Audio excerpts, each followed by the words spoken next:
Muy buenas tardes. Les damos la bienvenida a todas las personas invitadas de los diferentes países de Latinoamérica, estudiantes y público general que nos acompaña esta tarde.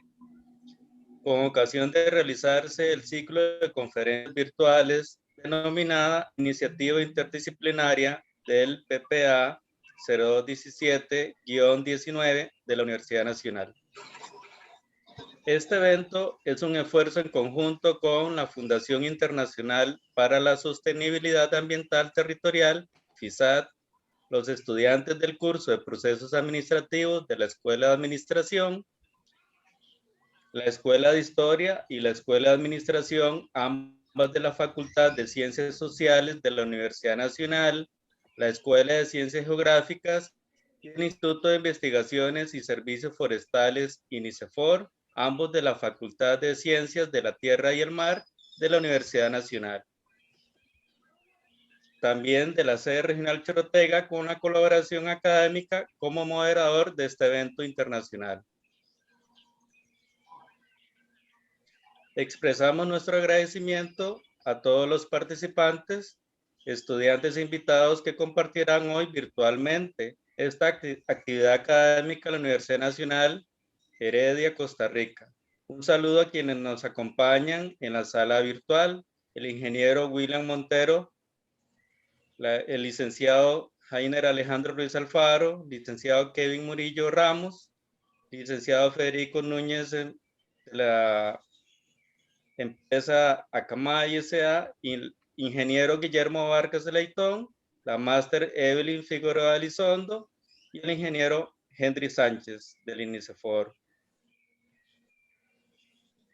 Para iniciar, damos la palabra a la máster ingeniera Roxana Durán Sosa, académica, investigadora y extensionista de la Universidad Nacional, en representación de la Escuela de Administración de la Universidad Nacional.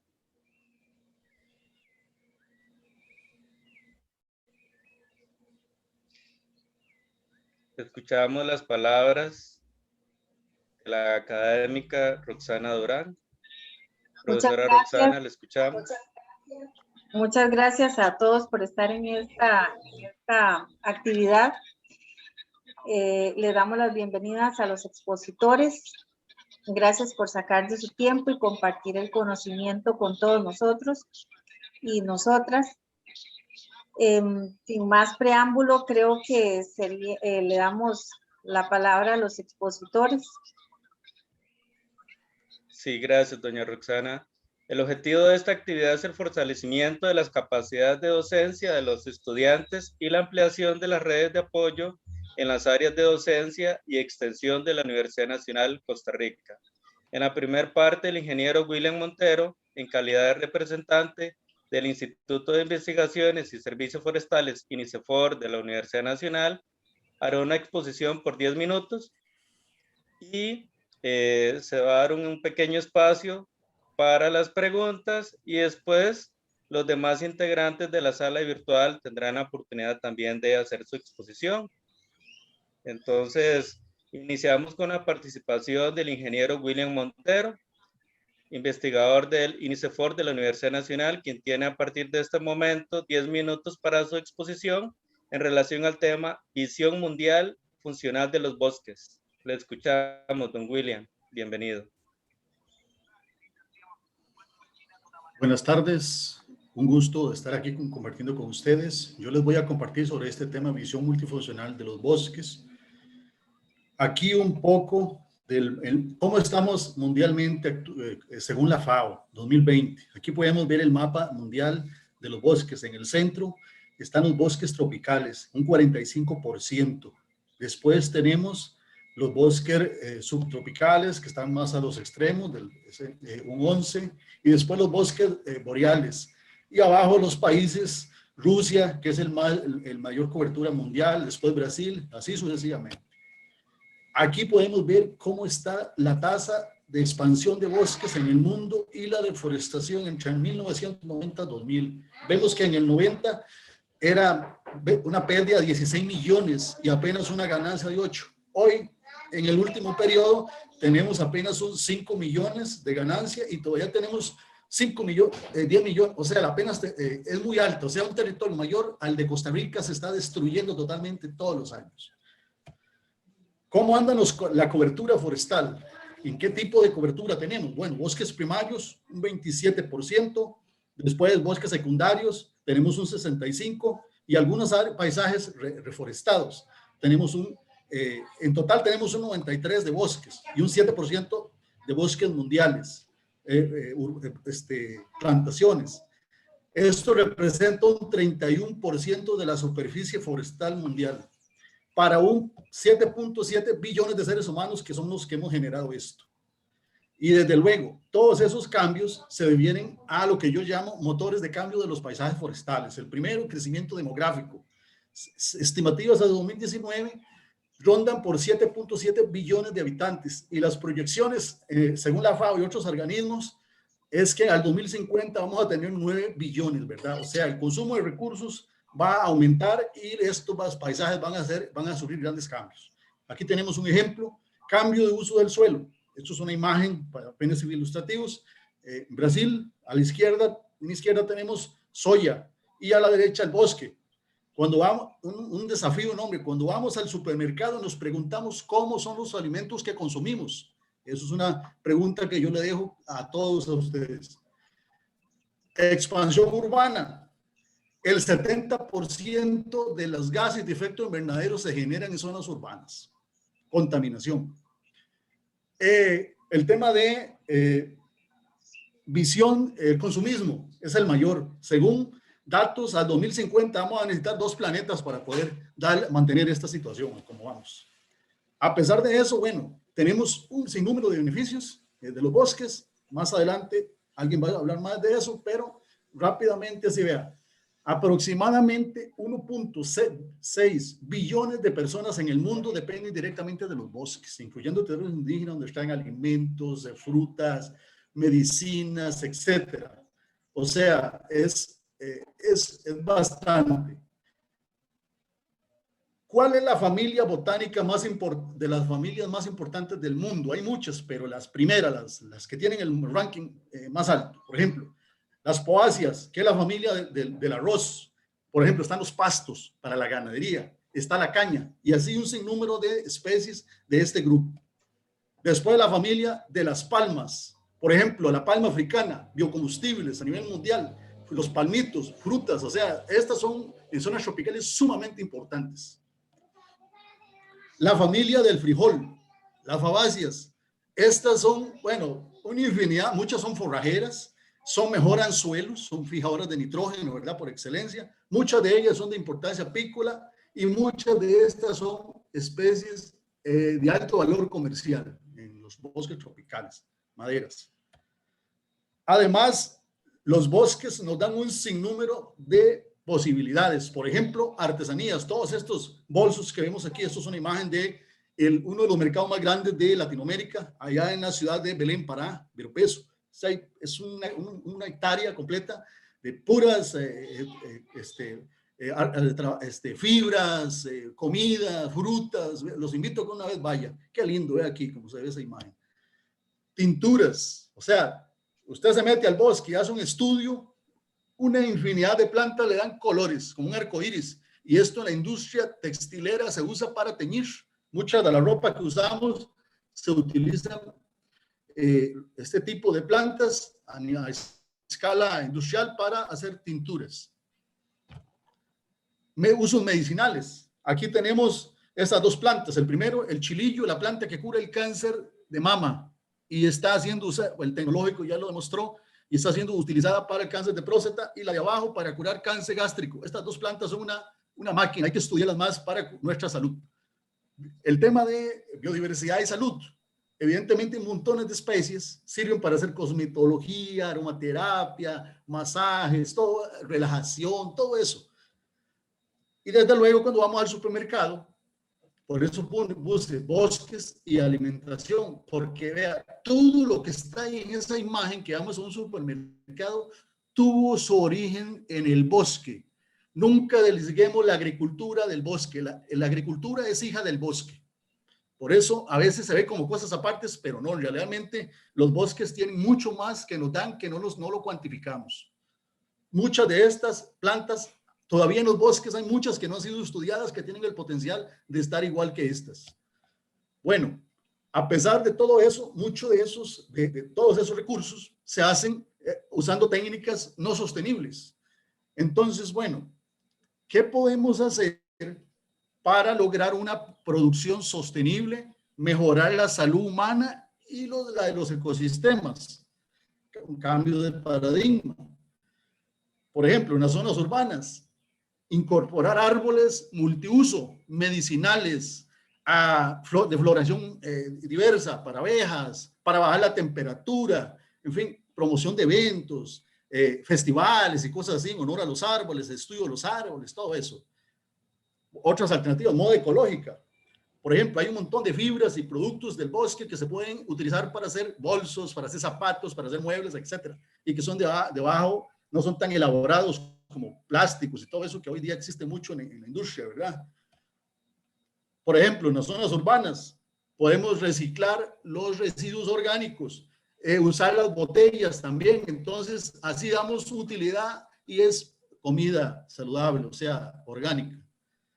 Y yo desde luego pienso que hay que generar un cambio enorme en el paradigma de educación. En buena hora este evento se está haciendo así y que es de carreras que no son necesariamente las tradicionales, gestión ambiental, ingeniería forestal, biología, economía, recursos naturales. En buena hora otros profesionales se están metiendo y esto hay que seguir en esto, hay que enseñar un equilibrio, porque a veces hay un exceso hacia el área ambiental, pero se olvida la parte social y la parte económica. Tiene que haber un equilibrio. Y algo muy importante que yo creo que se queda muy corto hoy día es educación forestal. La educación ambiental es muy grande como para poder explicar cuáles son los verdaderos beneficios de los árboles y de las plantas. Cuando llevan a un niño a sembrar un árbol, no le dicen cuáles son los verdaderos beneficios. Es algo muy romántico, sembrarlo para que sea muy bonito, que un pajarito. No, tenemos que ser realistas, decir, mira, este árbol baja la temperatura, captura carbono, belleza escénica, también produce alimentos para nosotros, para los animales, protege los suelos, todo eso hay que explicárselo, pero hay que cambiar el paradigma. Los niños, es el futuro del mañana, hay que meterlos, ¿verdad? Hay que educarlos, hay que fortalecer este tipo de educación. Fomentar técnicas sostenibles, por ejemplo, bioinsecticidas, que hay muchas plantas que sirven para controlar plagas, sin tener que depender de la industria petroquímica. Cambio, por ejemplo, educación sin paredes. Esto es una finca muy bella que se llama Finca Educativa Don Juan, que está en la Fortuna de San Carlos. Se utiliza un modelo de producir, educar e innovar. Es un modelo así de aula sin paredes. ¿Vale? Los invito a que los conozcan. Finca Educativa Don Juan, búsquenlo en Facebook. Hay un compañero, Henry Sánchez, que está aquí, que él ha ido y lleva todos los años a los estudiantes de generales allá. Es excelente, bellísimo. Y cierro con este bloque, dice un llamamiento. La salud de los bosques y del planeta no es solo responsabilidad de las ciencias ambientales, forestales, ni de biólogos, ni manejadores de recursos naturales. Hay puntos suspensivos. Es de todo ser humano que camina en esta tierra. Por eso la educación ambiental, la educación ambiental, forestal, debe promovida desde las escuelas, colegios, unidades y promoción de eventos donde haya la participación civil. Eso es todo lo que tenía que compartirles y un placer estar invitado. Gracias. Muchas gracias, don William. Tenemos aquí, existe un conflicto entre la funcionalidad del bosque y la conservación. Le escuchamos. Vea, los bosques tienen la palabra funcionalidad, bueno, es todas las posibilidades que nosotros nos podemos imaginar. Por ejemplo, hay gente que dice que no se puede hacer conservación y manejo al mismo tiempo. Claro que se puede. Les voy a poner un ejemplo. Cuando ustedes usan el agua en la casa, tenemos, por ejemplo, la empresa de servicios públicos de Heredia, tiene bosques estrictamente conservados para producir agua. Eso es un tipo de manejo y conservación para producir agua. O sea, bosques productores de agua. Por ejemplo, lo de la sabana, un bosque urbano para recrearnos, mejorar la calidad de vida de la población civil de la zona urbana. Después, hay muchos territorios donde utilizan el bosque para turismo, otros para dar tours, para todo eso. Otras partes, por ejemplo, Monteverde, para avistamiento del quetzal. Son otras modalidades de uso de los bosques. O sea, es un manejo que se le da a aquel recurso con fines turísticos. La palabra manejo se utiliza, es cualquier modalidad que nosotros tengamos del bosque, cualquiera, o de los paisajes forestales. Entonces, hay conflicto. ¿Por qué? Por ejemplo, un ejemplo muy rápido. La palabra manejo forestal se ha venido enseñando de una forma mal en las mismas universidades, porque hay gente que dice manejo forestal sinónimo de cortar madera. No, resulta ser que la palabra forest es muy grande. El manejo forestal contempla plantaciones forestales, producción maderable del bosque, productos no maderables del bosque, que son todos aquellos los productos, excepto la leña y la madera, que son plantas medicinales, resinas, aromaterapia, plantas comestibles, apicultura, todo eso. En fin, la seguridad alimentaria depende, como vimos ese dato, el 1.6% de la humanidad depende directamente de los bosques, los indígenas, poblaciones nativas, en fin, realmente es una forma de perspectiva y hay que irlo revisando porque, por ejemplo, le voy a poner un ejemplo y si existe conflicto. Cuando ven un camión de madera en la calle, la gente se pavoriza, aunque sea plantado. Puta, ¿qué dice? Mira, está destruyendo el bosque. Pero cuando ven un camión de piña, la gente no se pregunta cómo se produce la piña. La piña le echan toneladas, aunque hay ejemplos de piña orgánica, pero le echan toneladas de agroquímicos y los mantos acuíferos se van al carajo. Y la gente, o cuando vemos un camión de ganado, no nos preguntamos cómo se produce el ganado. Hay que eliminar el bosque para producir ganado. Cuando ven madera, puta, está destruyendo el bosque, perdón la expresión. O sea, esos paradigmas hay que cambiarlos. Los árboles capturan carbono. El ciclo del carbono hay que conocerlo bien. El ciclo del oxígeno, el ciclo del agua, porque están todos relacionados. Y eso es un tema muy grande, pero así rápidamente, para ilustrarles, no sé si responder la pregunta con estos ejemplos, pero creo por ahí anda. Muchas gracias. Gracias, muy amable. De seguido hará la intervención el licenciado Kevin Murillo Ramos con el tema desafíos de la... A partir de este momento tendrá igualmente 10 minutos para su exposición. Te escuchamos.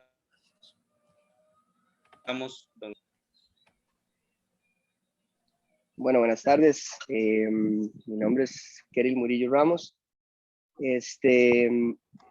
Desafíos de las aerolíneas en condición de pandemia. Bueno, actualmente yo me encuentro laborando con la aerolínea Avianca y en cuanto a desafíos, tal vez ahorita ya no hayan tantos como lo hubo hace aproximadamente 15 meses. Pero para contarles un poquito más o menos lo que pasó, o por lo menos lo que me pasó a mí,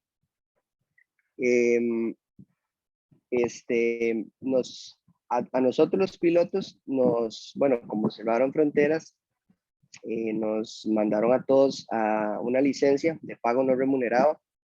La aerolínea trató o está tratando actualmente a toda costa de mantener el personal, porque ellos saben que eventualmente va a haber una reactivación y la reactivación va a ser muy grande. Más ahora que hay vacunas, Estados Unidos ya está, bueno, ya dijeron que ya pueden andar todos sin mascarilla. Las aerolíneas panameñas, por ejemplo, ya están comenzando a volar, ya tienen bastante vuelos, al igual que nosotros. Pero les decía que esa licencia nos ayudó. Al principio no nos estaban dando ningún tipo de ayuda. Tuvimos que, bueno, en mi caso, por dicha tenía ahí ahorros y la mayoría de compañeros también creo que se apoyaron de eso. Después de aproximadamente 5 o 6 meses, después de la pandemia, cuando estaba iniciando, empezaron a darnos un bono, un tipo de salario recortado, bastante reducido, pero sí nos ayudó bastante, la verdad. Hubieron bastantes despidos a nivel de personal de rampa, por ejemplo, mecánicos, los señaleros. Y ahorita, como se está volviendo a levantar, están volviendo a hacer recontrataciones. El tema aerolínea a nivel mundial, bueno, como para mí, el gremio que más se vio afectado fue el turismo, ¿verdad? Claramente, todas las fronteras estaban cerradas, estaban evitando aglomeraciones en cualquier tipo de lugar o de todo, cualquier tipo. Y de la aerolínea o la aviación en sí vive del turismo. Mucha gente la usa de trabajo, sí, estamos de acuerdo, pero yo pienso que la gran mayoría es para paseo, ¿verdad?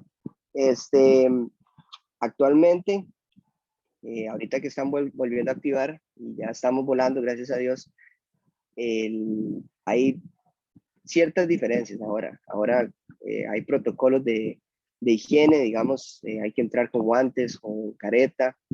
Las compañeras aromosas y compañeros aromosos, los tripulantes de cabina, ellos tienen que andar un traje especial, igualmente con guantes. Las comidas no se sirven como antes, digamos, ahora hay protocolos diferentes. Pero en sí, digamos, el tema de aviación está volviendo a crecer, por dicho. A ver, reinventos o lo que le llaman emprendimientos en pandemia, muchos pilotos, muchos colegas tuvieron que emprenderse en muchas otras cosas, digamos. Tengo varios compañeros capitanes que llevan 20 años de ser capitanes de la aerolínea, que ahora están vendiendo verduras, por ejemplo. Hay otros que están haciendo Uber. En mi caso, mi hermano también es piloto y laboramos en la misma aerolínea. Tuvimos que, bueno, hicimos una empresa de drones, cual ofrecemos fumigación. Ahora que el compañero estaba hablando de tema agrícola, ofrecemos fumigación, fotografía. Digamos que ese fue nuestro reinvento. Muchos otros sí renunciaron. Hay unos que renunciaron y consiguieron mejores trabajos o tal vez trabajos más estables, digamos, no tan dependientes de pandemia, si hay pandemia o no hay pandemia. Y bueno, como les dije, ya se está volviendo a activar bastante los vuelos por las vacunas. Pienso yo que ya se está moviendo un poco más.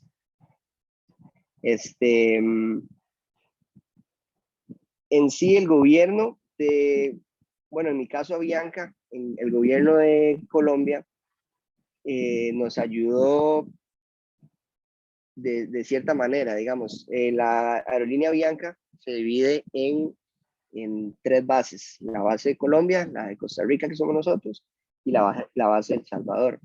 Ellos tomaron la decisión de mantener a la mayor cantidad de pilotos en licencia, digamos, dándonos un salario recortado, y así de que muchos no tomáramos la decisión de renunciar. Hay muchos que aún están esperando la renuncia, pero la aerolínea, como tuvo un golpe tan económico tan duro, no ha podido despedir a nadie o no pudo despedir a nadie porque serían liquidaciones bastante altas. Pero en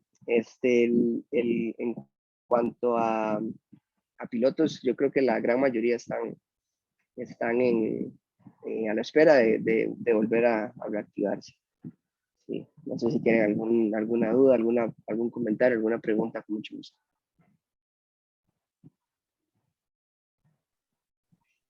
Sí, gracias. Tenemos 3 preguntas. La primera sería, ¿cuáles son las acciones futuras de la empresa para enfrentar la crisis financiera mundial? La crisis financiera mundial. Bueno, ahorita, como les dije, a los pilotos nos están pagando un salario reducido, aunque ya nos vuelvan a activar, digamos, no estamos ganando, digamos, no tenemos el salario prepandemia, por decirlo así. Por ahí ellos están recortando gastos. Bueno, antes nos daban una cantidad de bonos, digamos, por ejemplo, bonos de ahorro de combustible, bonos de llegadas a tiempo o llegadas en menos tiempo de lo establecido. Todos esos bonos ahorita no existen. En cuanto a tiquetes, a nosotros nos regalaban tiquetes. Ahorita los tiquetes no son regalados, sino son a un costo menor. Pero digamos que por ahí ellos están recortando gastos por todos lados para volver a llegar a un nivel prepandemia, y así pienso yo que combaten o van a combatir el problema económico. Gracias. La segunda pregunta, ¿cuáles son las acciones futuras de la empresa para enfrentar los efectos que provocan con la liberación de dióxido de carbono en la atmósfera? De dióxido de carbono en la atmósfera. Sinceramente, bueno, ahora los aviones nuevos que tiene Avianca son eco-friendly, digamos, tienen un ahorro mucho mayor de combustible. En cuanto a dióxido de carbono, no, creo que es un tema un poco técnico en lo que podría, o sea, podría dar una información errónea. No sé cómo lograrán ellos, digamos, que la turbina de un avión pueda darnos menos dióxido de carbono. Lo que sí sé es que ahora los aviones nuevos vienen con turbinas mucho más grandes, que necesitan mucho menos combustible, son más ahorrativas. Incluso, no sé si ustedes han visto que antes habían aviones que tenían 4 motores, incluso 6 motores, 3 turbinas de cada ala. Ahora la mayoría son solo de 2 motores. Es por la autonomía de las turbinas nuevas, son mucho mayor, y por ende hay más o menos emisión de dióxido de carbono. Pienso yo que esa sería la forma de reducirlo, haciendo máquinas más eficientes, no es lo mismo un avión de 4 motores que un avión de 2 motores. Entonces creo que la respuesta viene en la eficiencia de la turbina, ¿no? Y la tercera y última pregunta, ¿cómo capacitan al personal para la futura crisis financiera? A ver, futura crisis financiera, ¿cómo capacitan al personal? Creo que, digamos, o por lo menos la aerolínea no puede tal vez enseñarle a los empleados o darles algún tipo de capacitación de cómo ellos puedan mejorar sus finanzas, ¿verdad? A nosotros nos dan muchos cursos de lo que es CRM, son cursos, por decirlo así, de psicología, digamos. Ahorita, actualmente, cada 6 meses nos mandan cursos de ese tipo, para no solo, digamos, hablar temas tan técnicos de avión, sino temas más psicológicos. Como le digo, no siento, por lo menos no nos ha llegado ningún curso que vaya estrictamente dirigido a la psicología de cómo manejar, digamos, crisis financieras en un futuro. Me imagino que la empresa eventualmente los salarios los va a volver a reponer, todo se va a volver a nivelar, vamos a llegar a un punto, como les decía, prepandemia, y así sería una forma, digamos, de preparar al personal, digamos, para una futura crisis. Creo que la mejor preparación para un piloto es siempre tener, o un piloto o cualquier persona que se desarrolle en la aviación, es tener un trabajo o un proyecto, digamos, como plan B, porque nadie se imaginaba que que de un pronto a otro íbamos a dejar de volar y todo el mundo empezó a reinventarse con proyectos diferentes. Pero creo que esa sería la capacitación que ellos pueden dar de cómo tener proyectos, digamos, apartes de solo aviación.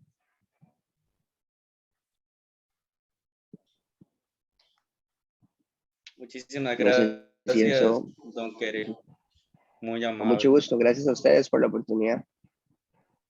A continuación escucharemos en la sala virtual al licenciado Heiner Alejandro Ruiz Alfaro con el tema pensiones alimenticias y su relación con el quehacer de las empresas. A partir de este momento tendrá igualmente 10 minutos. Le escuchamos.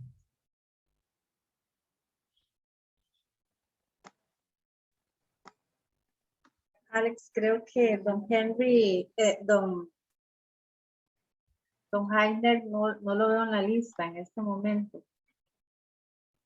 Me pareció que sí había ingresado y seguro tiene algún problema de conexión. Si él ingresara más tarde, entonces le damos el pase. Gracias. Ser posible, entonces vamos a escuchar al siguiente expositor para, si él ingresara, entonces le daríamos, lo escucharíamos. Entonces continuaríamos con el licenciado Federico Núñez, director de proyectos empresariales de la empresa Akamai S.A. con el tema ¿Cómo emprender un negocio rentable?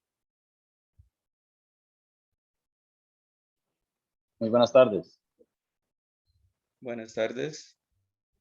Muchas gracias por la oportunidad. Mi nombre es Federico. No sé si quieren que haga una breve explicación del puesto y expongo, o Calero me dijo que había unas ciertas preguntas que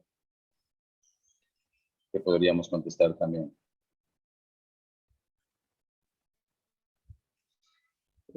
Don Federico, como guste, bueno, serían 10 minutos con su tema de dirección de proyectos empresariales. Le escuchamos, Perfecto. don Federico, 10 minutos. Gracias, muy amable.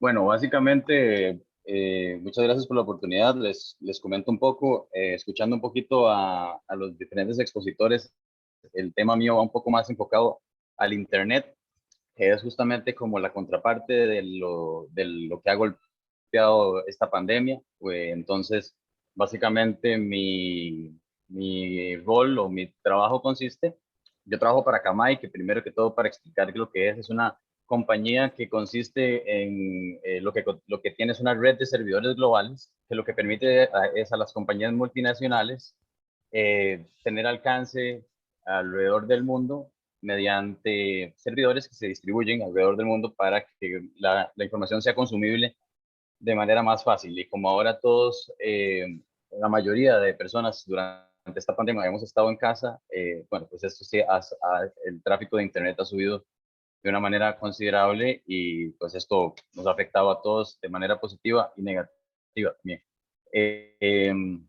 Como parte de los proyectos que yo llevo a cabo, me contactan empresas multinacionales que, por decirles un ejemplo, tienen actividades comerciales en diferentes partes del mundo, pero tienen sus servidores de origen en un lugar en específico, por decirles un ejemplo, en Estados Unidos.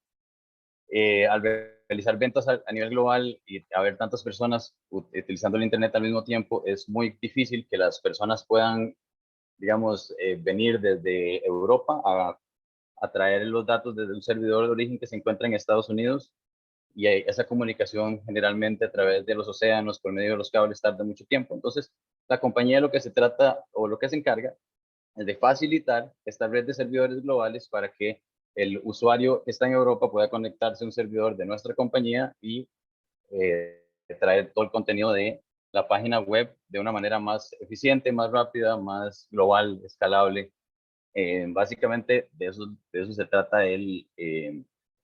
lo que yo hago. Ahora, es importante para mí definir qué es un proyecto, porque pues es una palabra que se ha utilizado mucho a lo largo de, bueno, a nivel de general, diría yo. Entonces es importante para mí porque el Project Management Institute lo que dice es que para mí, para empezar, el Project Management Institute es la institución global encargada de certificar a los directores de proyectos a nivel global.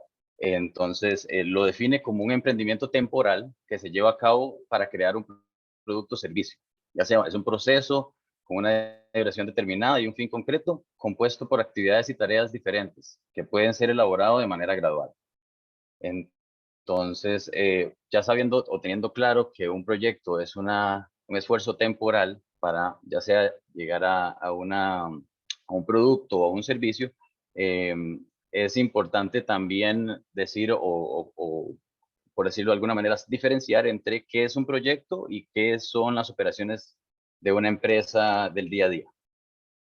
Entonces, como manera de ejemplo, les comento que si vos tenés, por ejemplo, una fábrica de zapatos, tus operaciones serían todas las actividades que necesitas llevar a cabo, el día a día, los procesos, las tareas, para que la producción se mantenga de manera estable y el negocio se mantenga funcionando.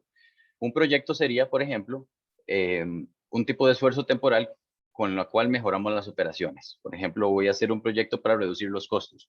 Voy a hacer un proyecto para mejorar las ventas por medio de una campaña de marketing.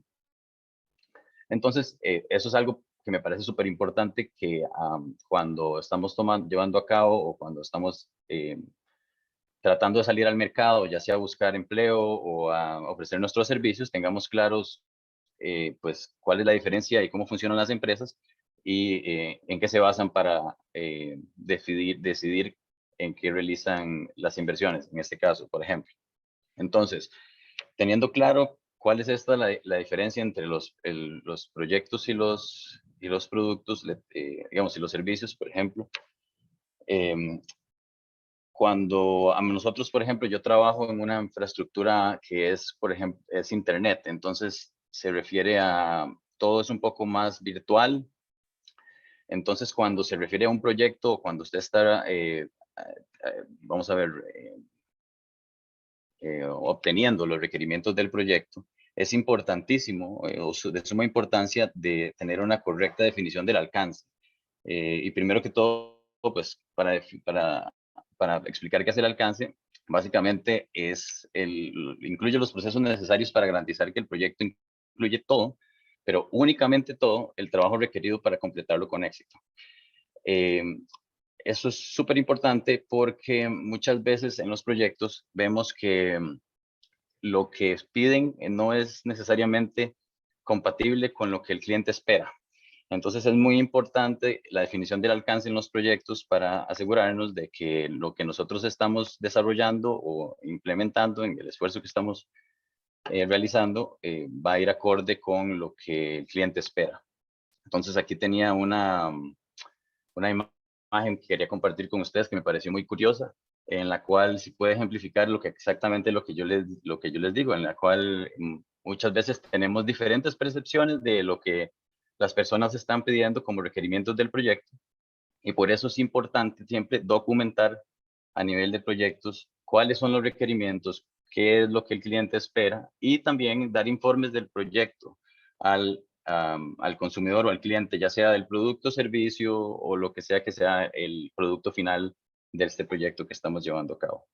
Entonces, habiendo dicho esto, quería nada más detenerme un segundo para recalcar la importancia de la definición del alcance para evitar que cuando ya todo el esfuerzo y todo el dinero y todo se ha sido completado, llegamos a donde el cliente con el producto final, súper contentos porque terminamos finalmente nuestro proyecto y el cliente nos dice que no es lo que esperamos. Entonces, eso es algo bastante común, lamentablemente, en la dirección de proyectos. Entonces, sí me gustaría o sí me gusta, cuando tengo la oportunidad, dejarles claro que es sumamente importante cuando estamos empezando, incluso cuando ya tenemos tiempo en esto, asegurarnos 100% de que los requerimientos y la definición del alcance está hecha de manera correcta y que lo que el cliente va a recibir es básicamente lo que espera, ni más ni menos. Porque otro error muy común es básicamente que las personas piensan que cuando el cliente recibe más es mejor. Y muchas veces el cliente realmente lo que requiere es, como ven en la imagen, nada más requiere una llanta con un mecate en en el árbol y a veces nosotros queremos llevarle como describe el de marketing, el sillón. Entonces creemos que por llevarle el sillón el cliente va a estar más contento cuando quizás el cliente nada más quería lo que ocupaba y que le devolvieran el dinero que sobra, por ejemplo. Siguiendo adelante, me parece importante también y algo que me llamó la atención es que, compartir con ustedes algún tipo de experiencia que yo haya tenido en la cual lo que yo aprendí en la universidad no fue suficiente o tal vez no era la respuesta que yo necesitaba en el momento para resolver a un problema laboral de la vida real. Entonces, en cuanto a eso, les quería compartir que muchas veces en los proyectos nos asignan recursos. Y como yo trabajo en el área de Internet, entonces básicamente lo que tengo son ingenieros a cargo. Existen ocasiones en las cuales vamos a encontrarnos en situaciones en las que el ingeniero se enferma, el ingeniero que tenés asignado no está disponible, tiene una situación familiar, una emergencia. Y a muy pocas personas nos enseñan en la universidad cómo manejar este tipo de situaciones, porque al final del día tenemos recursos asignados limitados y, y pues es importante para mí de compartir con ustedes que el hecho de la importancia de realizar conexiones en su trabajo, de hacer amigos, pero no amigos de que vamos de fiesta como casi siempre en la U y así, sino colegas en los que podemos confiar y en los que le salvamos la tanda porque uno en el trabajo casi siempre va a estar en esas situaciones en las que usted va a poder ayudar, pero no es obligación. Entonces, si nos volvemos esta persona en la que siempre está dispuesto a ayudar, en la que siempre estamos disponibles para los demás, en la que siempre estamos con la mejor disposición, muy posiblemente en el momento en el que lo necesitemos, a pesar de que no tengamos un ingeniero asignado, nuestros mismos contactos y nuestras mismas personas en que en algún momento hemos ayudado van a estar más dispuestos y anuentes a ayudarnos. Entonces, como les estaba explicando, no existe como una respuesta de texto a esta pregunta, pero es importante entender cómo estas relaciones interpersonales son tan importantes como las cosas que tenemos que saber a nivel, digamos, de pedagogía o a nivel de conocimiento para poder desarrollar bien nuestros trabajos, sino también tener en cuenta que estamos trabajando con personas y no con máquinas. Y ahora últimamente, como ahora todos estamos tan aislados y no tenemos tanto contacto con personas, se nos olvida un poco que todos somos personas, sentimos, tenemos también un día malo, entonces pues es importante también tener esa empatía y que eso también nos ayude en nuestra carrera profesional. No sé si aparte de esto hay alguna otra pregunta o cómo estaré de tiempo, no quiero acaparar más tiempo del estimado. Sí, la pregunta sería, ¿cuáles son las acciones de mitigación social y ambiental en los megaproyectos? ¿Cuáles son las situaciones? Ok. Todos los proyectos son diferentes y en los proyectos hay diferentes tipos de manejos. Hay manejo de la calidad, hay manejo del riesgo, hay un manejo. Entonces, dentro del manejo del riesgo de los proyectos, siempre se estima riesgos de tipo, qué sé yo, como que hayan baterías de litio que tenemos que desechar, por ejemplo, como parte de un proyecto. Entonces, eso siempre se levanta como un riesgo y para poder mitigar ese riesgo, nosotros tenemos que tener un plan anticipado que le va a asignar una cantidad de presupuesto del proyecto para la mitigación de ese riesgo. Entonces, en otras palabras, estamos mediante el manejo de riesgos asegurándonos que existe una parte del presupuesto del proyecto que se va a encargar de desechar las baterías de litio como parte de un proyecto de infraestructura IT, como por ejemplo. No sé si eso responde a su pregunta o... Sí, muchas gracias. Ujú, Muy amable. con gusto. Continuaremos con la máster Evelyn Figueroa Elizondo, de la Universidad Nacional, con el tema Los retos para los futuros profesionales en secretariado. Le escuchamos, doña Evelyn. Hola, buenas tardes, estudiantes, profesora y demás miembros presentes. Sí, voy a compartirles la presentación.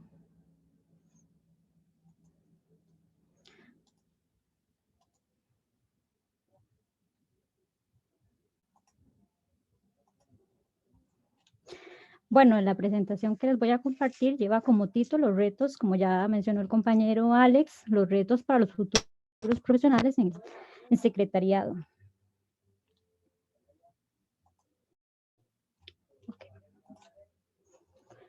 Para entender un poquito el perfil profesional, bueno, según Moreno y Marcasio 2014, es el que se refiere al resultado de una experiencia educativa que con características propias del profesional, ¿verdad? En cuanto a competencias, en cuanto a habilidades técnicas, en cuanto a habilidades blandas que desarrolla el profesional durante su preparación académica. El desarrollo del perfil profesional apto para enfrentarse a un mercado laboral mediante cambiante. Esto es un tema que le concierne a las universidades, ¿verdad? Porque ellos forman al recurso, ellos forman el profesional y establecen el recurso humano con capacidades y características que se adecúen a las necesidades del entorno profesional. Ya en el 2008 nos menciona que el currículo universitario debe comprender un planteamiento y diseño curricular que produzca una auténtica formación, ¿verdad? De manera que satisfaga las demandas en el campo laboral. Esto es más que todo así como para dar un poco de hincapié a la presentación. Ya como propiamente la Escuela de Secretariado Profesional oferta 2 carreras, los cuales son bachillerato en administración de oficina, con salida al diplomado y la licenciatura. Además, el bachillerato en educación comercial con salida al diplomado y licenciatura en educación comercial. Esta carrera que es acreditada por el SINAE. Bueno, un poquito de teoría. La profesión en secretariado ha cambiado mucho a lo largo de los años, ¿verdad? Se empezó primero con la idea de la secretaría, era tradicionalmente vinculado al sexo femenino. Se empezaba con escritos, se utilizaba la máquina de escribir, que bueno, hoy es casi obsoleto. Y debido a los avances tecnológicos, la globalización, la modernización de las empresas, es que hoy se integran profesionales del secretariado, tanto hombres como mujeres, pero con una preparación más multidisciplinaria y más con esto de ahora que estamos viviendo, ¿verdad? Con lo del COVID. Entonces, por ahí, el profesional, ¿verdad? En secretariado debe prepararse un poco más en su área. Según Londoño, sigue presentando múltiples retos dentro de la organización de una empresa, institución. A partir de los años 80 se inicia un cambio significativo en cuanto a las funciones del secretariado. En los años 90 se aprende y se estructura con las nuevas tecnologías. Y actualmente pues ya se tiene que poner en práctica la capacidad de innovar. La administración de oficina, que de verdad este es el perfil bueno, en el cual estoy ejerciendo yo, y para hablarles un poquito más o seguir la línea, ¿verdad? De la profesión en la que me encuentro, o para que le entiendan también lo que es esta profesión, es que el administrador de oficina se centra en la oficina como el motor en el que interactúa dentro de las empresas donde se desarrollan los procesos y se administra la información. Un administrador de oficina puede desempeñarse como secretario, como un auxiliar, un secretario de actas, asistente administrativo y también puede trabajar en puestos de nivel ejecutivo. Pero todo eso dependiendo de la estructura de la organización, ya sea de la empresa o la institución.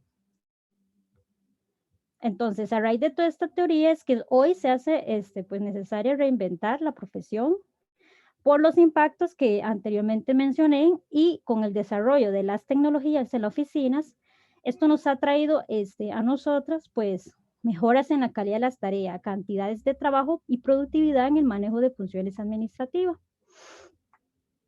Además, pues demanda al profesional en secretariado y administrador de oficinas a mantener sus habilidades al día, adquirir nuevos conocimientos y experiencia en las variedades de áreas, ¿verdad? De áreas de actuación del profesional, por mencionarles áreas en el recursos humanos, contabilidad, derecho, entre otros. Pues es evidente entonces que el profesional en secretariado debe ser polifacético, debe abordar gran cantidad de tareas, ¿verdad? Dependiendo de donde preste sus servicios. Y siempre es necesario una especialización y experiencia concreta que debe llevar a cabo en su preparación. Entonces, para mencionarle algunos retos de este profesional, es que debe tener aptitudes que demuestre resolver problemáticas en su campo de trabajo, dentro de su entorno laboral. Y un ejemplo de esto es la documentación digital, porque antes se veía mucho la documentación física, todavía en menor proporción. Además, debe requerir presentar competencias humanas, habilidades y destrezas, que bueno, más adelante les voy a mencionar algunos ejemplos. Debe trabajar bajo presión, haciendo sus tareas con el mínimo de error en cuanto a proceso de información y gestión documental. Debe tener la habilidad en adaptabilidad ante las nuevas prácticas y funciones emergentes que están saliendo por el desarrollo de las tecnologías, donde nos encontramos ahora, ¿verdad? Casi al pie de la cuarta revolución industrial. Esto de la adaptabilidad es muy importante porque sirve como un recurso estratégico que le da ventaja competitiva a la empresa o a la institución. Como saben, el encargado de hacer un análisis del estudio en el perfil profesional de los egresados de las universidades estatales en Costa Rica es el CONARE. En el 2016 estableció o identificó más bien una brecha entre brechas más predominantes y brechas menos predominantes en cuanto a este perfil. Y pues entre las brechas de mayor predominancia, entre la importancia y el desempeño en la persona profesional, se encontró que había organización del tiempo, capacidad para analizar datos y tomar decisiones y resolución de problemas. Por el contrario, las brechas con menor preponderancias para esta profesión fueron manejos de programas informáticos propio de la disciplina, capacidad para aplicar los conocimientos en la práctica, además adheridos a la capacidad de investigar temáticas. Entonces, para poder subsanar estas brechas, la Escuela de Secretariado Profesional presenta dentro de la carrera de Administración de Oficina una malla curricular, que durante 4 años cubre las tantos áreas de administración y servicio, tecnología y comercio, para que el profesional pues sea un profesional más íntegro en cuanto a las funciones de las empresas y el objetivo que es en las oficinas y sus alcances. Aquí, tuve el atrevimiento de poner unos datos de una investigación que realicé, que llevé a cabo en el 2020. Eran unas actitudes que se encontraron en un caso de estudio de los tribunales de Heredia, de la Vicerrectoría de la Universidad Nacional, entre otras instituciones públicas. Habilidades que requiere el profesional de secretariado, se encontraron agudeza visual, agudeza auditiva, capacidad táctil con los instrumentos, equipos de trabajo, rapidez en la decisión, coordinación de tacto visual, capacidad de juicio, redacción, trabajo en equipo, iniciativa. Y entre las habilidades, el manejo de ofimática es la habilidad que más se requiere en los puestos de trabajo. Y como pueden ver en esta escala, pues el manejo del idioma inglés no es esencial, pero sí es deseable. El desarrollo de proyectos es deseable en el 52%, igual que el liderazgo.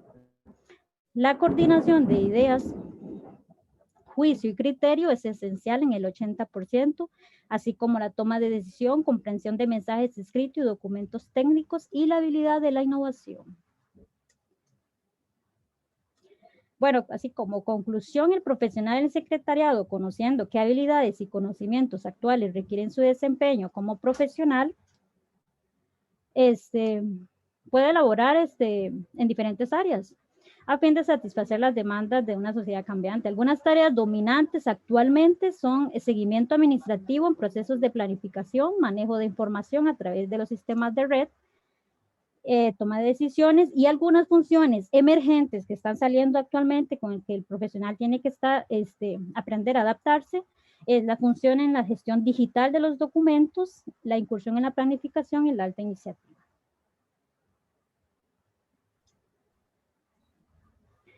Eso sería, no sé si tienen alguna pregunta. Sí, gracias. La pregunta sería, ¿qué le recomienda a los futuros profesionales de la carrera a fin de mantenerse en un mercado altamente competitivo?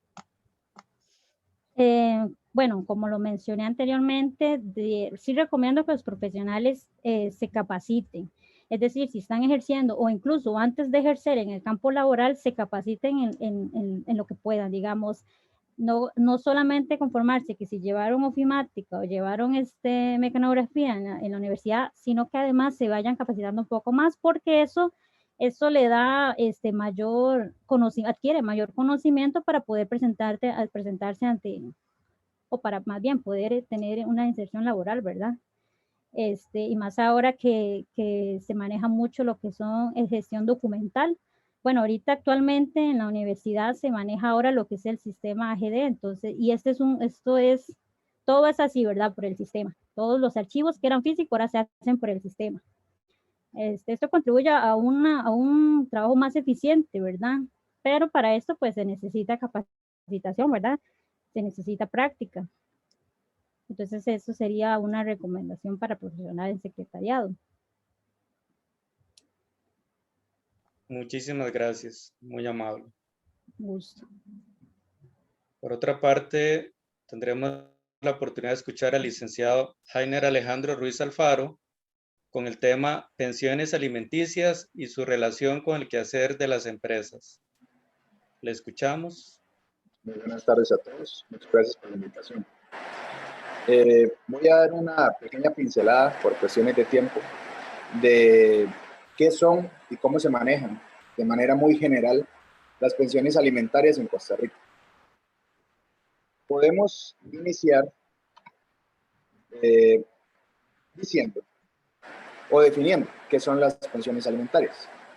Es aquel monto al que una parte está obligada a pagarle a otra por concepto de alimentos, pero no solo un concepto de alimentos meramente, engloba, por ejemplo, educación y servicios básicos. Ahora bien, ¿quién puede pedir pensión alimentaria? Están facultados para pedir pensión alimentaria los hijos a sus padres, los padres a sus hijos cuando ya sean mayores de edad, entre cónyuges y excónyuges, o sea, entre esposos y exesposos, los abuelos a sus nietos, pero ahora vamos a pasar a la otra vertiente. ¿Quiénes están obligados a dar una pensión alimentaria? En primer lugar, los padres a sus hijos, en caso de que sea necesario, los hijos ya mayores de edad a sus padres y entre excónyuges o entre cónyuges aún estando casados. Hay dos formas de establecer una pensión alimentaria. Por mutuo acuerdo, llegando a una conciliación, o un monto fijado por un juez. Cabe destacar en este caso que todo trámite de pensión es siempre impulsado por una de las partes. Nunca se abre un trámite o un proceso de pensión alimentaria de oficio. Ahora bien, ¿cuál es el procedimiento para fijar una pensión alimentaria? En primer lugar, tenemos la presentación de la demanda de la parte actora. Por ejemplo, la madre que se queda con su hijo o su hija y pretende que el padre del menor pague una pensión alimentaria, va y pone la demanda, hace la solicitud y lo primero que se hace es fijar una audiencia de conciliación. ¿Para qué? Para que se llegue a un acuerdo entre las partes. Esto es esencial y si se lograra en todos los procesos de pensión alimentaria llegar a un acuerdo, sería excelente. Lastimosamente no se da. ¿Qué se busca en una audiencia de conciliación? Que ambas partes se pongan de acuerdo en un monto, que si la madre pidió 100,000 colones y el padre ofreció 85,000 colones, que por ejemplo llegue a un acuerdo en 90,000 colones. Si no se llega a un acuerdo en la audiencia de conciliación, se fija un monto provisional de pensión y luego de esto se fija una audiencia para la fijación definitiva de la pensión alimentaria. Ahora bien, si tienen algunas preguntas, con todo gusto.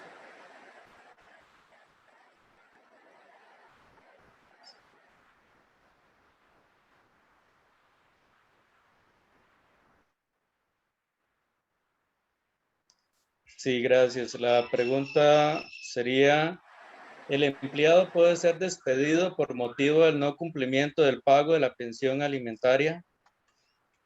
No, por ningún caso en el Código de Trabajo no viene estipulado que un empleado pueda ser despedido por no pagar una pensión alimentaria. Lo único que se puede hacer es, mediante un proceso, igualmente el de pensión, se pacta o se fija la reducción automática del monto de la pensión del salario de este empleado.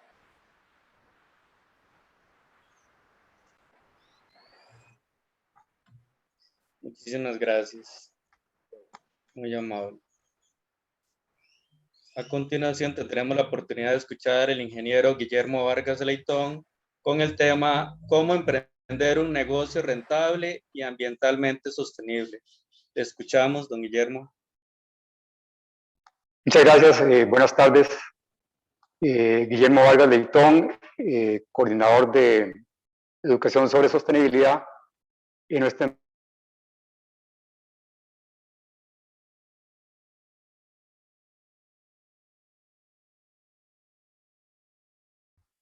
producción, proceso, comercial. ¿Me escuchan? Guillermo, se le va un poquito la señal, seguro la conexión a internet, disculpe. Le volvemos a escuchar, gracias. ¿Nos escuchan, Guillermo? Sí, ¿me escuchan? Sí, ahora sí. Le escuchamos, gracias. Bien, gracias. Soy coordinador de programas de educación sobre sostenibilidad en nuestra empresa acá en Monteverde.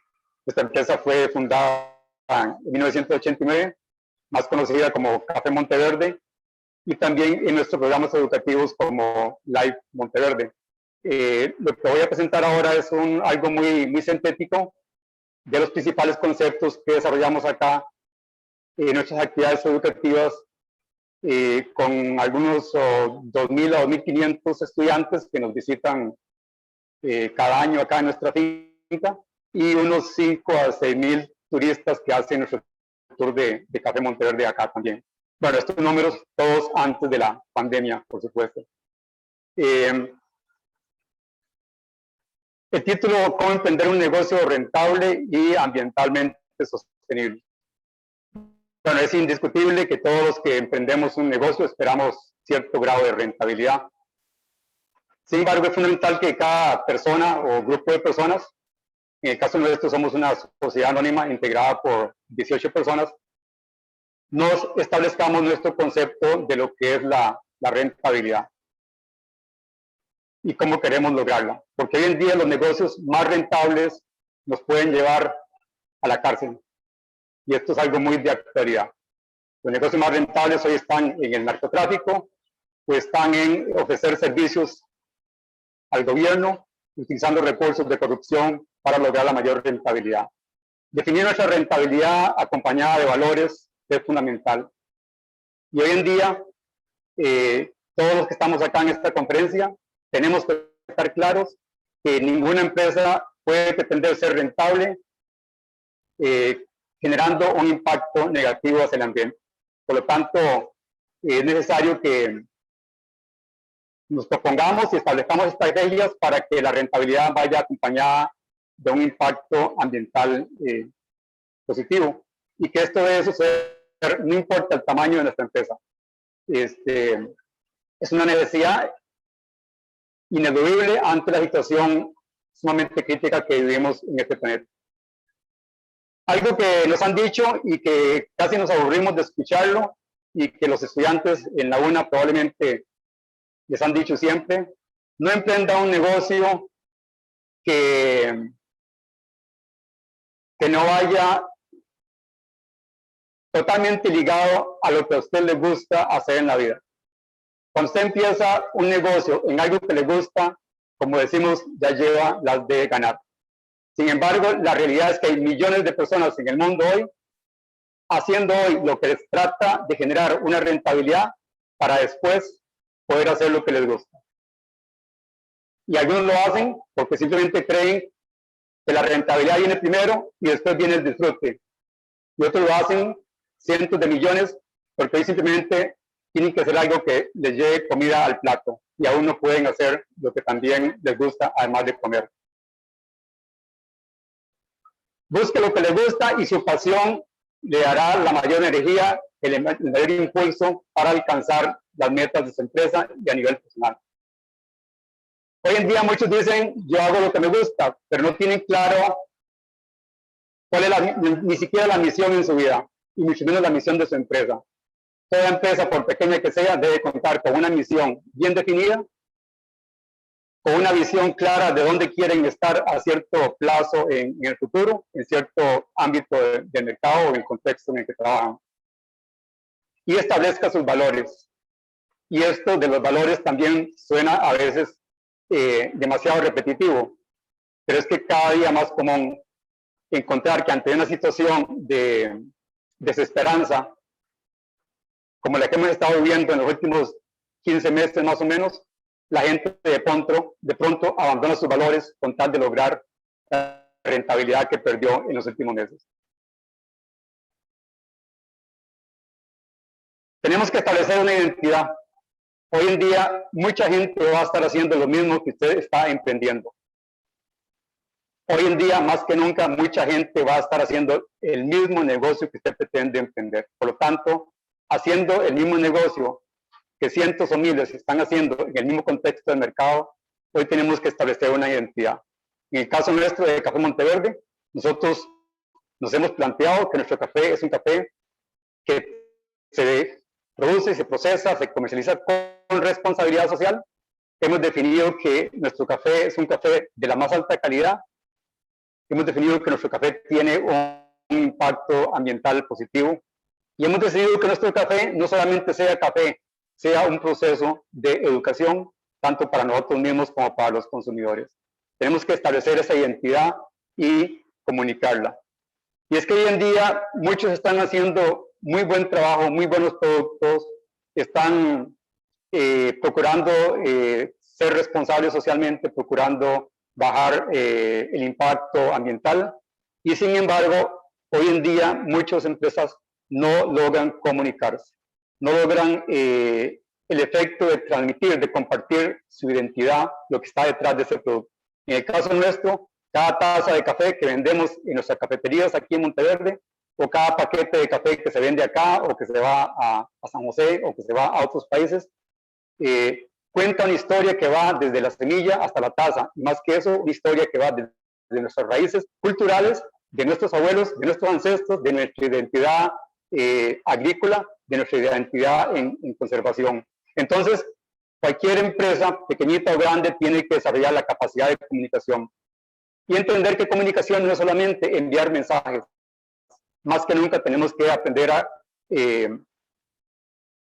comunicarnos en doble vía, recibir retroalimentación, entender lo que el cliente está entendiendo y no está entendiendo lo que el cliente está demandando de nuestro producto, de nuestro servicio.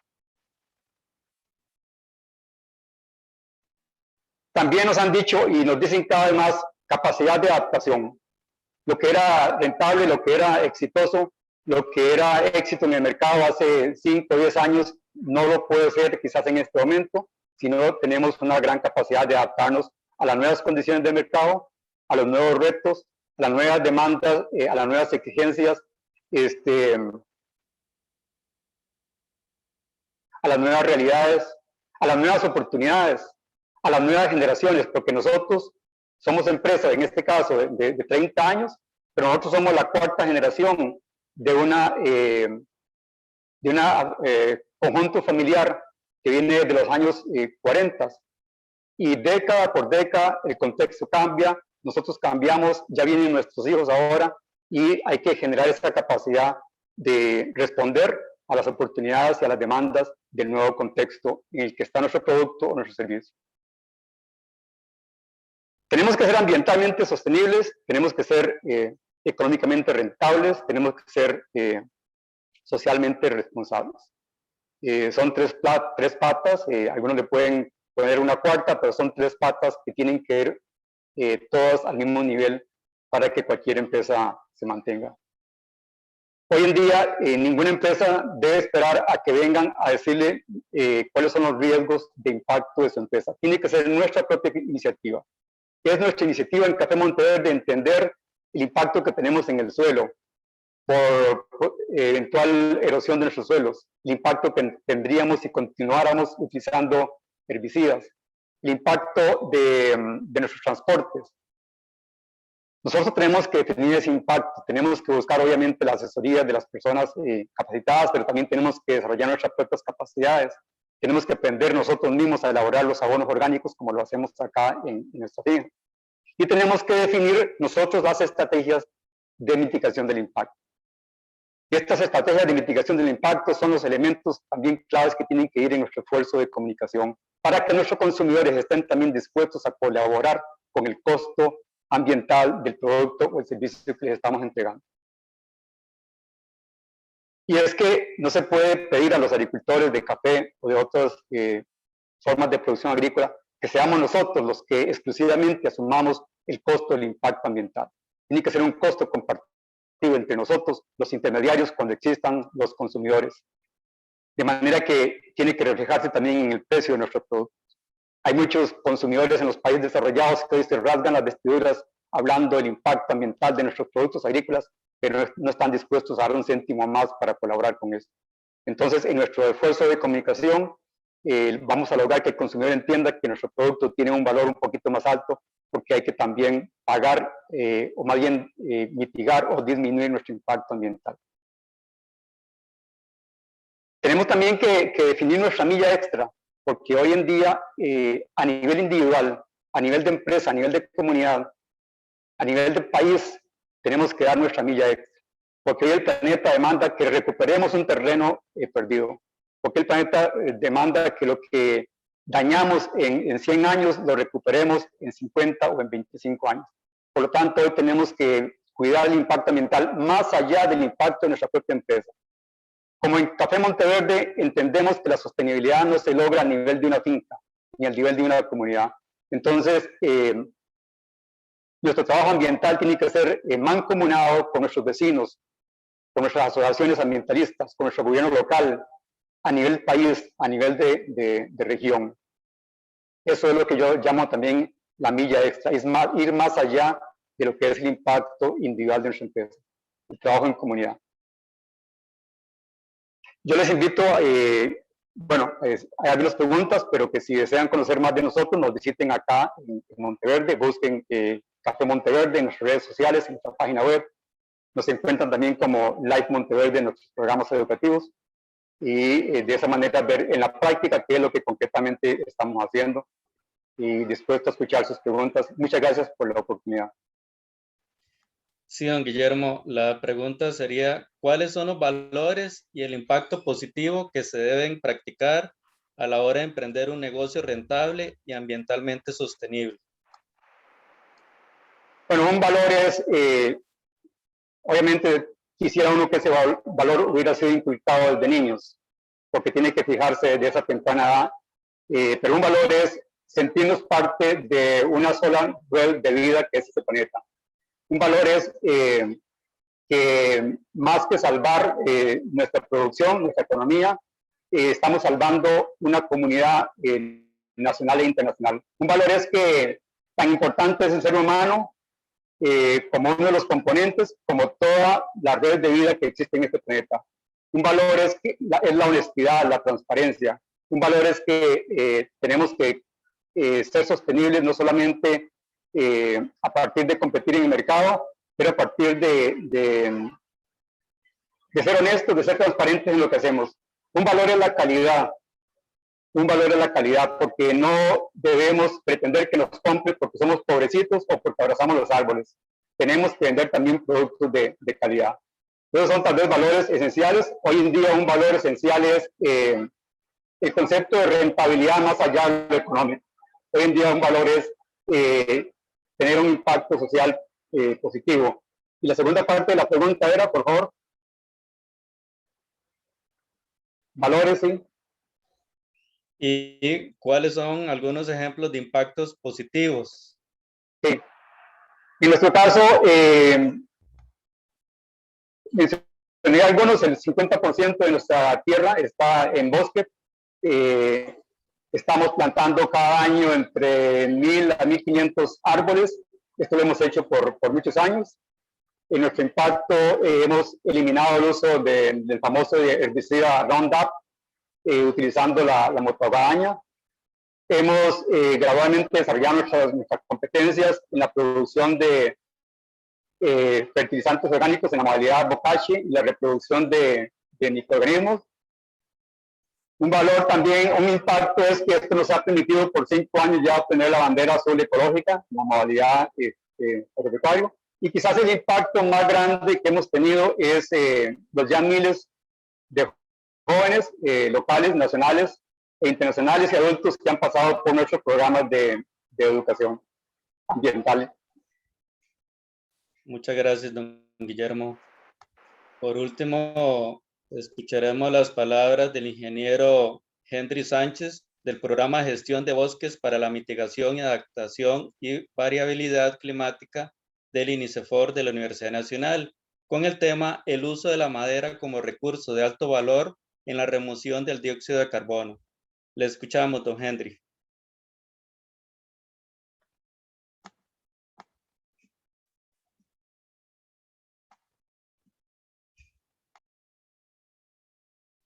Muy buenas tardes.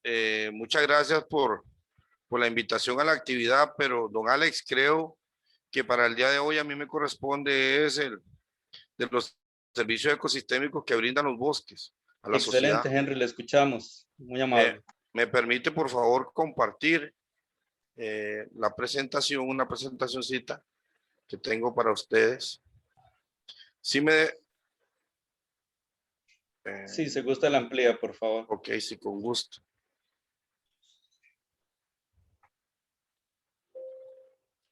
Bueno, reitero mi agradecimiento y el saludo para todos los que se encuentran esta tarde en este magnífico evento.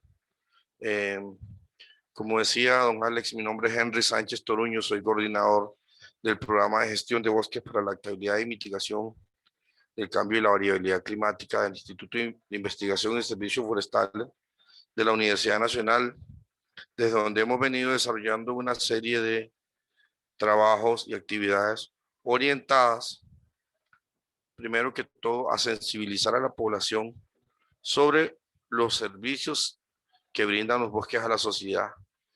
Y en específico, lo importante es que es el uso de la madera como un recurso de alto valor ecológico para las personas y para el ecosistema en general. Los servicios ecosistémicos, bueno, han sido caracterizados y definidos por múltiples investigadores. Yo voy a caracterizarlo en 3 tipos de servicios, de acuerdo con uno de las teorías definidas sobre los servicios ecosistémicos. He sabido de que como sociedad dependemos directamente de la relación nuestra con el ecosistema. Mucho de donde estamos ahorita sentados vino del bosque. Mucho de lo que comimos hoy vino del bosque. Mucho de lo que hoy nos protege de la lluvia, del calor, del frío, es parte del bosque. Y así una multiplicidad de recursos que tenemos salieron de ahí. Desde esa dimensión se ha descrito los servicios ecosistémicos que brindan los bosques en 3 categorías, como lo dije antes. El primero que definen es el de servicios de suministro. ¿Y por qué suministro? Porque los bosques tropicales, a los que me refiero en específico, brindan alimento. El maíz, el arroz, los frijoles, en algún momento fueron plantas silvestres que salieron del bosque. Y probablemente van a seguir saliendo múltiples productos que nos alimentamos. El alimento de animales que consumimos, como de carnes, de huevos, de otro tipo de productos, viene o estuvo alguna vez en el bosque. También del bosque tenemos combustibles, bien sea combustibles fósiles o gas, que hoy en día se está implementando también la utilización de gas como combustible.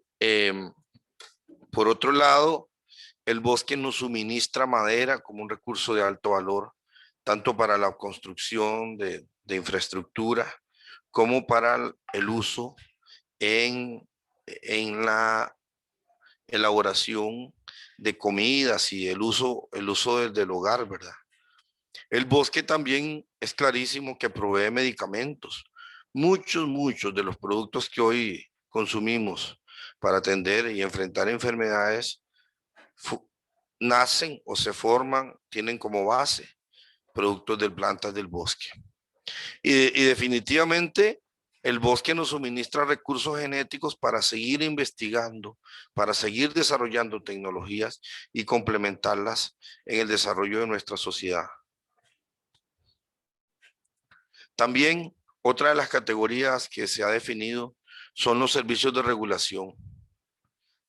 Y de ahí vamos a hablar de la regulación climática, que desgraciadamente en el modelo de vida que tenemos hoy, por ejemplo, cuando vamos a construir una casa y hay un árbol, lo primero que decimos, voy a cortar esos árboles para hacer mi casa.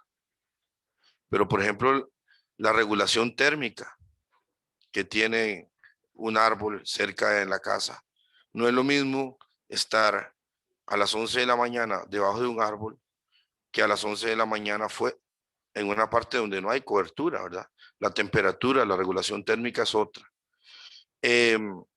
Y así el bosque ha cumplido roles importantísimos en términos de proteger, por ejemplo, de una ventisca, de un tornado a las comunidades, a los pueblos, a las familias. Entonces, los árboles y el bosque son muy importantes desde esa perspectiva. En el proceso hidrológico, definitivamente es a través de los árboles donde fluye el agua e infiltra los mantos acuíferos que a diario extraemos agua para consumo humano. Y desde ahí podemos hablar de la calidad del agua. Nosotros somos alrededor de un 75%, casi un 80% de agua y dependemos directamente del agua. Entonces, esa regulación que cumplen los ecosistemas, los bosques tropicales, es importante en términos del agua que podemos hacer disponible como sociedad. También regulan la erosión los bosques. Ustedes han visto cómo cuando llueve en un sector de potrero, el agua escurre y arrastra partículas de suelo, mas sin embargo en un bosque eso no ocurre, y si ocurre es en un grado muy bajo. La cobertura del suelo ahí está presente. Las raíces, el mantillo, la hojarasca, todos esos ayudan a proteger la erosión del suelo. Y por otro lado, un rol importantísimo también, que es la reducción de las inundaciones. Muchos de ustedes conocen los ecosistemas de manglar, ese rol importante para la infiltración de agua en los mantos acuíferos, pero también importante para retener agua cuando nuestros suelos se saturan y la precipitación se incrementa en algunas regiones del país. Y todo esto, situación de la variabilidad climática, hace que cada vez tengamos fenómenos poco predecibles, muy recurrentes, ¿verdad? Ahora el compañero de Monteverde hablaba de ese proceso de adaptación. Yo lo refiero a la resiliencia que tenemos que generar como sociedad.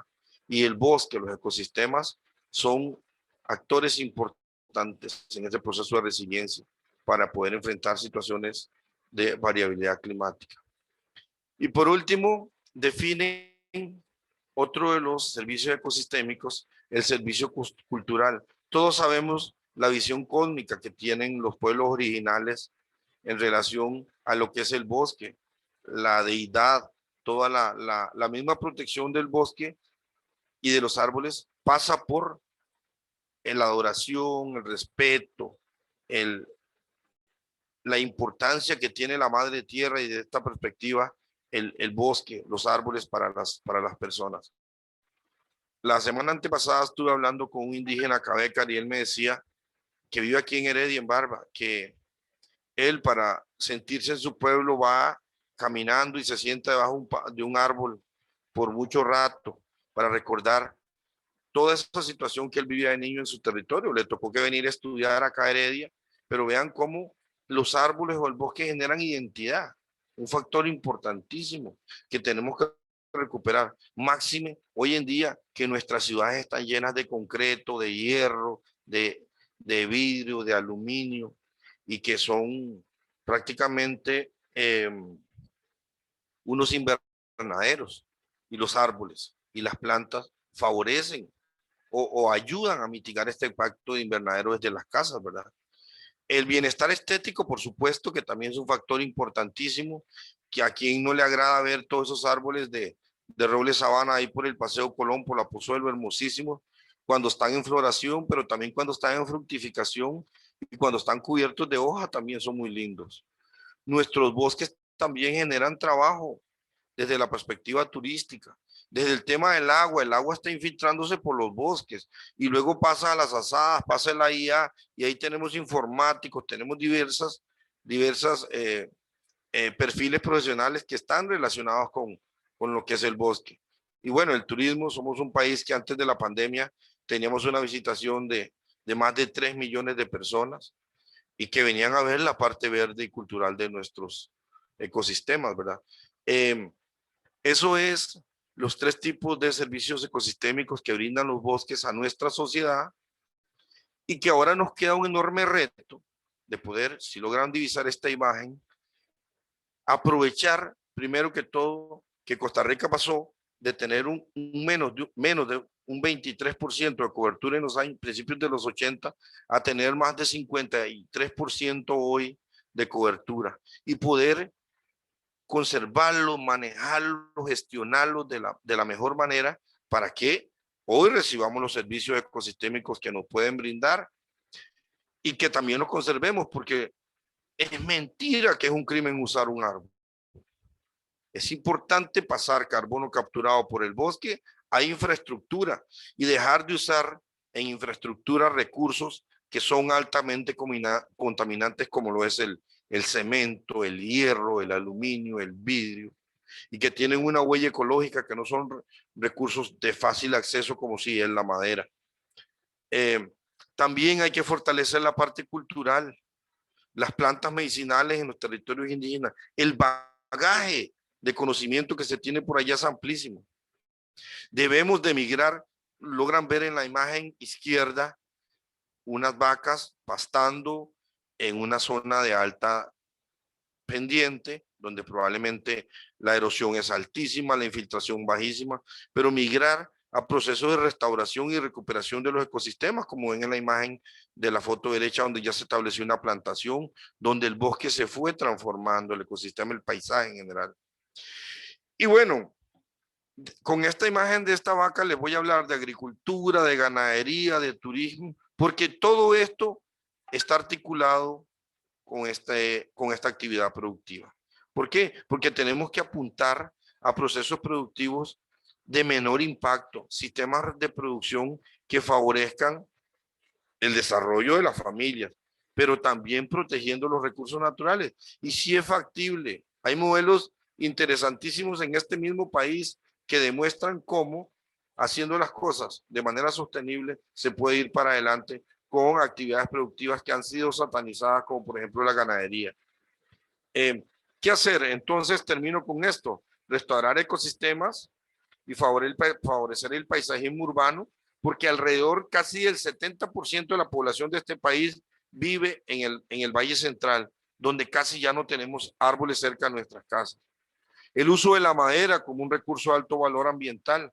Definitivamente la madera es un recurso costarricense, es un recurso que dinamiza la economía de nuestro país, de nuestras regiones, y que además es un recurso que permite trasladar carbono capturado por el bosque a infraestructura. Debemos desarrollar trabajo articulado con los territorios a través del intercambio de saberes. ¿Saben qué hemos hecho en este país? Aquí sentados en oficinas, yo estoy en San Pablo Heredia, pero sentados en oficinas de ministerios, definimos la política del norte, del sur, del este, del oeste, del Caribe, y sin incorporar el criterio de ellos. Y cuando llegamos es con la pomada esta buena que resuelve todos los problemas. Y la gente se queda, bueno, hay que entrarle, pero no me convence, ¿verdad?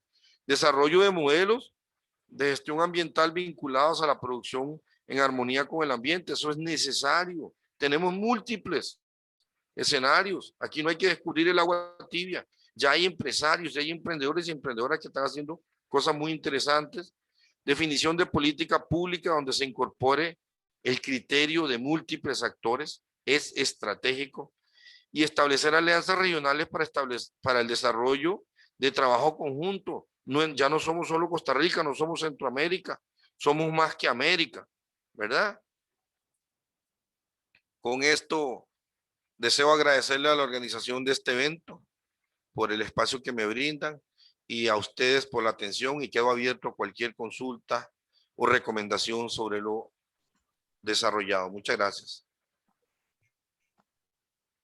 Muchas gracias, don Henry. La pregunta sería, si los bosques limpian el aire, ¿por qué las áreas urbanas no se adopta otra forma de crecimiento urbano en Costa Rica?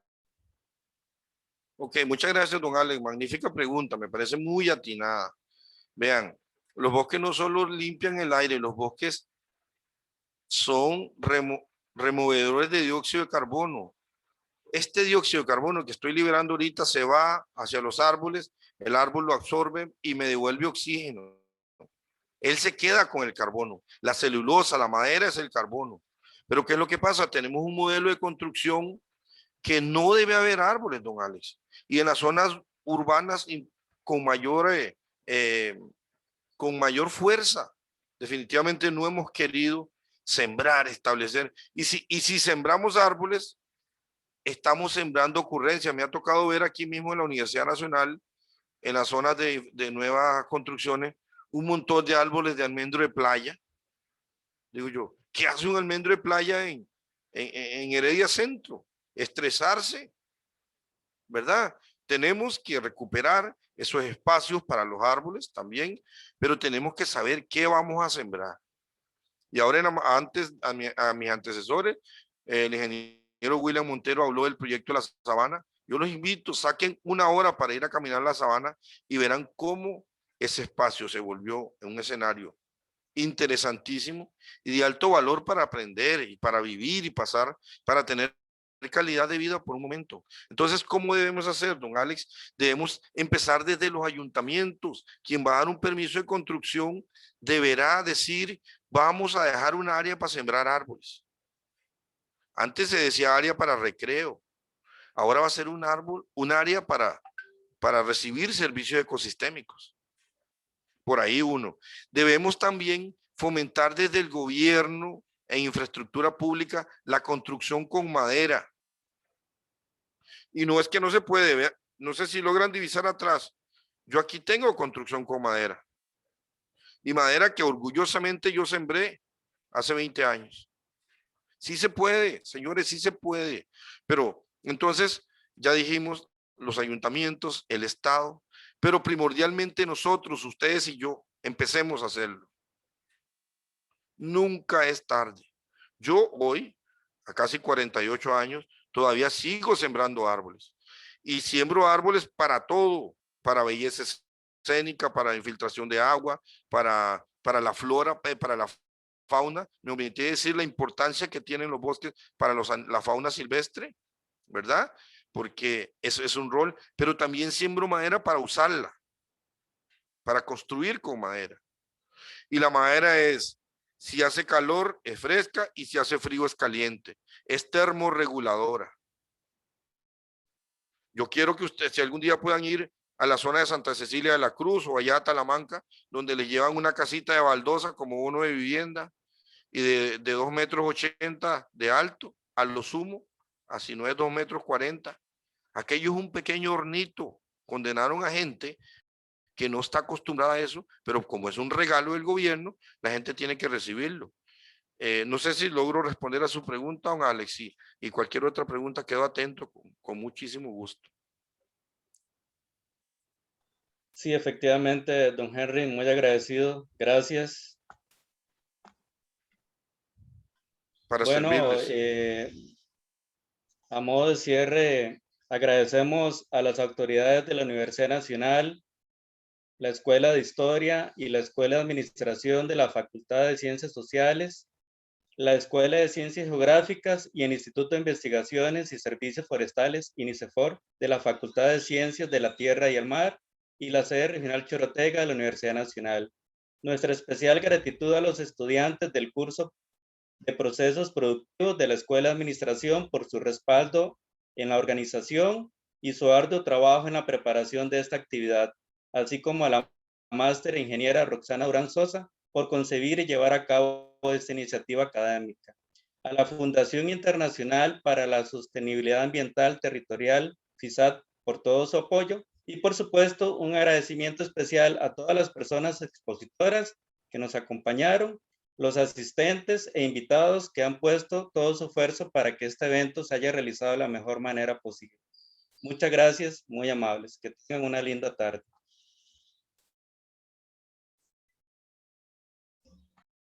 Muchísimas gracias.